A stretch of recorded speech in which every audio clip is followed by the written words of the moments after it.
নমস্কার বন্ধুরা, আপনারা দেখছেন সময় নিউজ 24x7। প্রথমেই থাকছে সংবাদ শিরোনাম। দেশ জুড়ে বড় আন্দোলনের প্রস্তুতির নির্দেশ ইমরান খানের। বিশ্ব স্বাস্থ্য সংস্থায় এখন থেকে পতাকা উত্তোলন করতে পারবে ফিলিস্তিন। যুক্তরাষ্ট্রের প্রস্তাবিত যুদ্ধবিরতিতে রাজি হামাস, শান্তির আশা গাজায়। ভারতের সঙ্গে আলোচনায় বসতে রাজি পাকিস্তান, ইরান সফরে শাহবাজ। লিভারপুলের বিজয় মিছিলে উঠে গেল গাড়ি, আহত 27 জন। এতক্ষণ শুনছিলেন সংবাদ শিরোনাম, এখন হবে বিস্তারিত। দেশ জুড়ে বড় আন্দোলনের প্রস্তুতির নির্দেশ ইমরান খানের। পাকিস্তানের সাবেক প্রধানমন্ত্রী এবং পাকিস্তান তেহরিক ই ইনসাফ দলের প্রতিষ্ঠাতা ইমরান খান তার দলের সর্বস্তরের নেতাকর্মীদেরকে দেশ জুড়ে একটি বৃহৎ রাজনৈতিক আন্দোলনের জন্য প্রস্তুতি নেওয়ার আহ্বান জানিয়েছেন। কারাবন্দী অবস্থায় থেকেও তিনি এর নির্দেশ দিয়েছেন বলে জানিয়েছেন তার বোন আলিমা খান। সোমবার পাঞ্জাব প্রদেশের আদিয়ালা কারাগারে ইমরান খানের সঙ্গে সাক্ষাৎ শেষে সাংবাদিকদের সঙ্গে কথা বলেন আলিমা খান। তিনি অভিযোগ করেন, কারাগারে সাবেক প্রধানমন্ত্রী ইমরান খানের সঙ্গে অমানবিক আচরণ করা হচ্ছে। একজন সাধারণ বন্দীর যেসব মৌলিক অধিকার রয়েছে সেগুলো তাকে দেওয়া হচ্ছে না। আলিমা খান জানান, গত 8 মাসে ইমরান খান তার সন্তানদের সঙ্গে মাত্র একবার ফোনে কথা বলার সুযোগ পেয়েছেন। এখন কারা কর্তৃপক্ষ নতুনভাবে নির্দেশ দিয়েছে ইমরানের পরিবারের কেউই, এমনকি তার বোনরাও আর দেখা করতে পারবে না। ইমরান খানের পক্ষ থেকে দলের নেতা কর্মীদের উদ্দেশ্যে পাঠানো বার্তায় তিনি বলেন, পিটিআইকে আবার নতুনভাবে সংগঠিত করে দেশের প্রতিটি অঞ্চলে শক্তিশালী আন্দোলনের জন্য প্রস্তুত থাকতে হবে। একই সঙ্গে দলের মধ্যে যারা গোপনে সরকারের সঙ্গে যোগাযোগ রেখে চলেছেন তাদের প্রতি কড়া হুঁশিয়ারি দিয়েছেন তিনি। উইকেটের দুই পাশে যারা খেলতে চায় তাদের পিটিআই এ জায়গা নেই, এমন বার্তা দেন তিনি আরো স্পষ্টভাবে জানিয়ে দেন, সরকারের সঙ্গে কোনো আপোষ চুক্তিতে যেতে চান না তিনি। প্রয়োজনে আজীবন কারাগারে কাটাবেন, তবুও মাথা নত করবেন না। এদিকে দলীয় সূত্রে জানা গেছে, আন্দোলনের ডাক দিলেও পিটিআই এর শীর্ষ নেতারা সরকারের সঙ্গে আলোচনা চালিয়ে যাচ্ছেন। এই আলোচনা মূলত ইমরান খানের মুক্তি নিশ্চিত করার লক্ষ্যে। যদিও এখন আনুষ্ঠানিক সংলাপ শুরু হয়নি, তবে আনুষ্ঠানিকভাবে কিছু অগ্রগতি হয়েছে। এসব আলোচনায় নেতৃত্ব দিচ্ছেন পিটিআই এর বর্তমান চেয়ারম্যান ও ইমরান খানের সাবেক আইনজীবী ব্যারিস্টার গাওহর খান। সূত্রের আরও দাবি, সম্প্রতি প্রধানমন্ত্রী শেহবাজ শরীফের উপদেষ্টা মোহাম্মদ আলী সাইফ আদিয়ালা কারাগারে গিয়ে ইমরান খানের সঙ্গে সরাসরি সাক্ষাৎ করেন। সেখানেই তিনি সরকারের পক্ষ থেকে সংলাপের প্রস্তাব দেন এবং ইমরান খান প্রাথমিকভাবে তাতে সম্মতি দেন। এই সম্মতির ভিত্তিতেই সংলাপের প্রক্রিয়া শুরু হয়েছে। তবে ভারত নিয়ন্ত্রিত কাশ্মীরের পেহেলগামের সাম্প্রতিক সন্ত্রাসী হামলার পর ভারত পাকিস্তান উত্তেজনা বাড়ায় সংলাপ প্রক্রিয়া বর্তমানে থমকে আছে। প্রসঙ্গত, 2018 সালে সেনাবাহিনীর সমর্থনে নির্বাচনে জিতে প্রধানমন্ত্রী হন ইমরান খান, কিন্তু সেনাবাহিনীর শীর্ষ পদে নিয়োগ নিয়ে বিরোধের জেরে তিনি ক্ষমতা হারান এবং 2022 সালে অনাস্থা ভোটে বিদায় নিতে হয়। এরপর একাধিক দুর্নীতির মামলায় অভিযুক্ত হয়ে তিনি 2023 সালের আগস্ট থেকে কারাগারে বন্দী আছেন।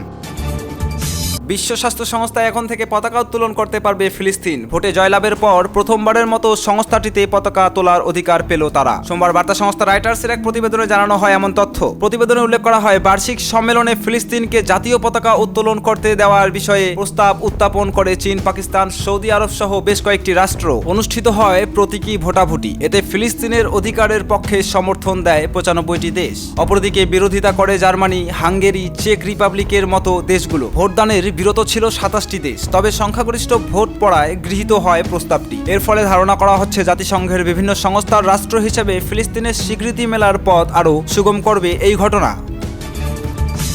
যুক্তরাষ্ট্রের প্রস্তাবিত যুদ্ধবিরতিতে রাজি হামাস, শান্তির আশা গাজায়। গাজায় চলমান সহিংসতার মধ্যে যুক্তরাষ্ট্রের প্রস্তাবিত 70 দিনের যুদ্ধবিরতিতে সম্মতি জানিয়েছে ফিলিস্তিনি সংগঠন হামাস। এতে ইসরায়েলের সঙ্গে যুদ্ধবন্ধে নতুন আশার আলো দেখা দিয়েছে। যুক্তরাষ্ট্রের মধ্যস্থতায় বিশেষ দূত স্টিভ উইটকের প্রস্তাব অনুযায়ী 2 ধাপে 10 জন করে জীবিত ইসরায়েলি জিম্মিকে মুক্তি দেবে হামাস। এর বিনিময়ে গাজায় 70 দিনের জন্য যুদ্ধবিরতি কার্যকর হবে। ওই সময় ইসরায়েলে নির্ধারিত কিছু এলাকা থেকে সেনা প্রত্যাহার করবে এবং বহু ফিলিস্তিনি বন্দীকে মুক্তি দেবে। ইসরায়েল এখন ওই প্রস্তাবের বিষয়ে আনুষ্ঠানিক প্রতিক্রিয়া জানায়নি। তবে হামাসের এই সম্মতিকে বিশ্লেষকরা একটি গুরুত্বপূর্ণ অগ্রগতি হিসেবে দেখছেন। তবে এর মধ্যেই গাজা সহিংসতা ও মানবিক সংকট আরও গভীর হচ্ছে। রোববার গভীর রাতে গাজা সিটির দারাস এলাকায় ফাহমি আল জারজাউই স্কুলে বিমান হামলায় অন্তত 33 জন নিহত হয়েছেন। নিহতদের মধ্যে 18 জন শিশু, বেশ কয়েকজন নারী রয়েছেন। আহত হয়েছেন আরও অনেকে। বিস্ফোরণের পর স্কুলটিতে আগুন ধরে যায়। সেখানে কয়েকশো বাস্তুচ্যুত মানুষ আশ্রয় নিয়েছিলেন। গাজার বেসামরিক প্রতিরক্ষা প্রতিরক্ষা বিভাগের মুখপাত্র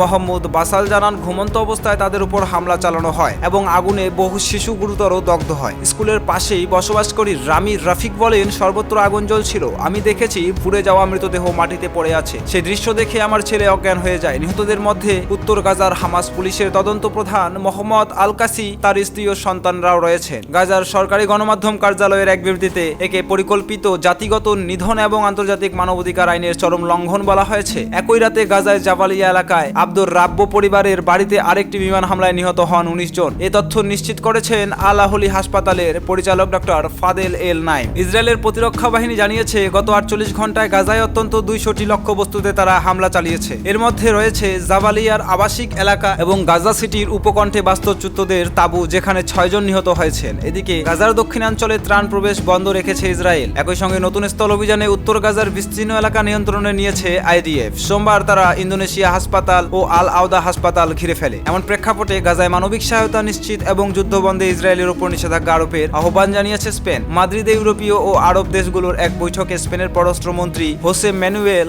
আলভারাসে বলেন, গাজায় ভয়াবহ মানবিক বিপর্যয় চলছে, যুদ্ধ থামাতেই হবে এখনই। বৈঠকে ফিলিস্তিনিদের প্রধানমন্ত্রী মোহাম্মদ মুস্তাফা বলেন, ইসরায়েল যেন গাজায় দুর্ভিক্ষ ও গণহত্যা চালিয়ে যেতে না পারে, সেজন্য আন্তর্জাতিক সম্প্রদায়কে এখনই দৃঢ় পদক্ষেপ নিতে হবে।